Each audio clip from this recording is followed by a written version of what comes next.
नमस्कार, मैं हूं केवल तामंग और आप देख रहे हैं खबर समय। दार्जिलिंग पहाड़ में एक बार फिर वही पुरानी फाइलें खुल गई हैं। ये फाइलें हैं पहचान, स्टेटहुड यानी कि गोरखालैंड और आश्वासन की। फर्क बस इतना है कि इस बार फाइल खोलने वाले का पदनाम इंटरलॉक्यूटर है और समय बंगाल विधानसभा चुनाव से ठीक पहले का है।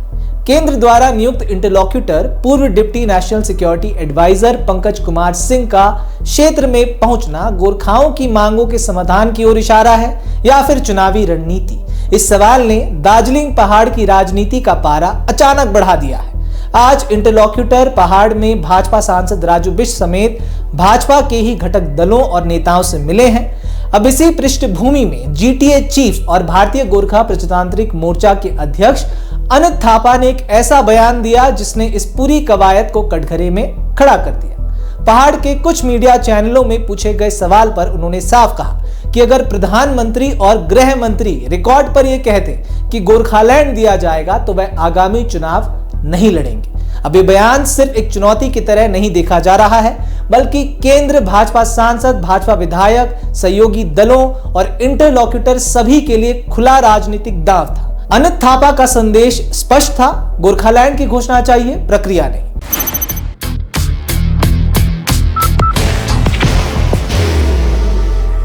There will only be one insignia. गोरखाओं के लिए पहचान का सवाल कोई नया मुद्दा नहीं है, लेकिन चुनावी मौसम में इसकी पुनरावृत्ति ने संदेहों को और गहरा कर दिया है। दार्जिलिंग से भाजपा सांसद राजू बिष्ट ने मुलाकात के बाद बताया कि इंटरलॉक्यूटर की ये नियुक्ति और उनकी यात्रा एक औपचारिक प्रक्रिया है और वह सभी राजनीतिक व सामाजिक संगठनों से बातचीत के इच्छुक हैं। ये भी कि इंटरलॉक्यूटर की नियुक्ति के बाद उनका पहला क्षेत्रीय दौरा है जिसमें वे कम से कम 5 दिन रुकने वाले बताए जा रहे हैं। पत्रकारों से बात करते हुए उन्होंने कहा कि सभी के सभी यहीं पर नहीं बोल दिए जाते हैं, थोड़ा इंतजार करिए। हालांकि पहाड़ की राजनीति में पहले भाजपा विरोधी दल इस नियुक्ति पर सार्वजनिक सवाल उठाने से बच रहे थे, अंदर खाने से चुनाव से पहले की आई वॉश कवायद बता रहे थे, लेकिन आज जीटीए चीफ अनित थापा ने खुले में आकर इसे चुनावी राजनीति का फंडा बता दिया है। दिलचस्प यह है कि जीटीए के 8 सभासद, जिनमें पूर्व प्रशासक बोर्ड अध्यक्ष विनय तामंग और इंडियन गोरखा जनशक्ति फ्रंट के अध्यक्ष अजय एडवर्ड्स भी शामिल हैं। इन्होंने इंटरलॉक्यूटर को पत्र लिखकर उनसे मुलाकात की इच्छा भी जताई है। यानी कोई इनकार कर रहा है, कोई मिलने को तैयार है और कोई इसे चुनावी चाल मान रहा है।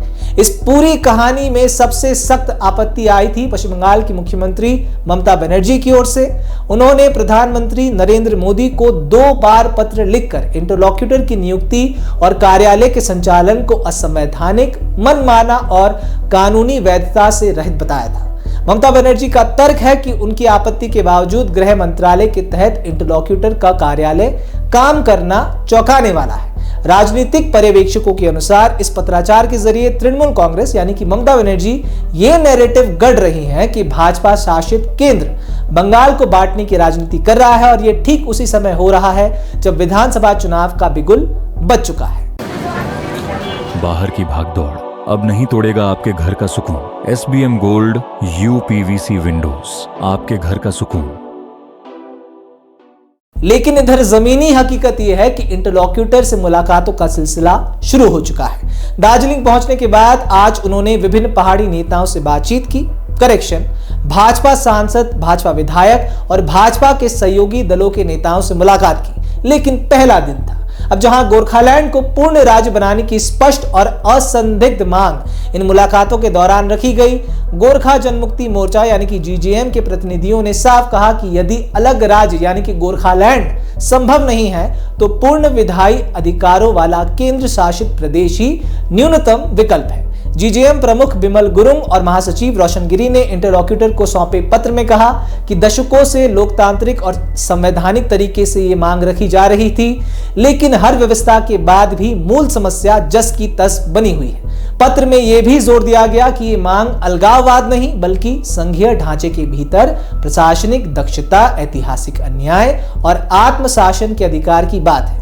साथ ही 11 गोरखा उप जनजातियों को अनुसूचित जनजाति का दर्जा देने की लंबित मांग भी दोहराई गई। दार्जिलिंग के भाजपा विधायक नीरज जिम्बा ने इंटरलॉक्यूटर की यात्रा को ऐतिहासिक बताते हुए एक ज्ञापन सौंपा। पहाड, तराई अनि डुवर्सलाई लिएर गोर्खाल्यान्ड स्टेट हुनुपर्छ फुल फ्लेजेड, जसले पहाड तय अनि डुवर्सको गोर्खा, आदिवासी, राजवंशी, कोचे, मेचे, टोटो, राभा, बङ्गाली, बिहारी, मुस्लिम, भोटे, लाप्चे सबैको समस्या समाधान गर्छ भन्ने हामीले नम्बर 1 पोइन्ट नै गोर्खाल्यान्ड स्टेटहुड फुल फ्लेजेड दिउँ।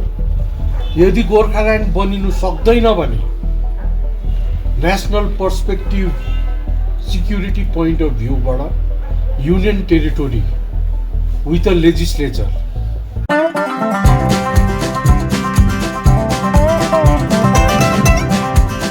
Dreamland amusement park near Phulbari barrage, Siliguri. अब ठीक विधानसभा चुनाव से पहले शुरू हुई इस पूरी हलचल के बीच व्यंग यही है कि एक तरफ बातचीत, ज्ञापन और बैठकों का दौर चल रहा है, लेकिन दूसरी तरफ पहाड़ में यह सवाल भी गूंज रहा है कि क्या इंटरलॉक्यूटर समाधान के लिए आए हैं या सिर्फ चुनावी मौसम में भरोसा बटोरने, साफ शब्दों में वोट बटोरने। अब अनित थापा का बयान इसी सवाल का तीखा रूप है कि गोरखालैंड की घोषणा हो तो राजनीति बदले, नहीं तो इंटरलॉक्यूटर भी वही पुरानी कहानी का नया अध्याय भर है। तो लगता है कि दार्जिलिंग पहाड़ की राजनीति में करेक्शन, दार्जिलिंग पहाड़ की चुनावी राजनीति में इंटरलॉक्यूटर की एंट्री हो चुकी है।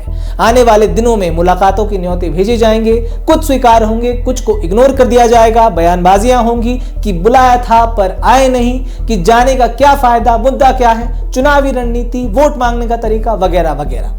मूल सवाल लेकिन रह जाएगा कि क्या घोषणा होगी, समाधान होगा, वो भी चुनाव से पहले या फिर चुनाव के बाद होगा का आश्वासन।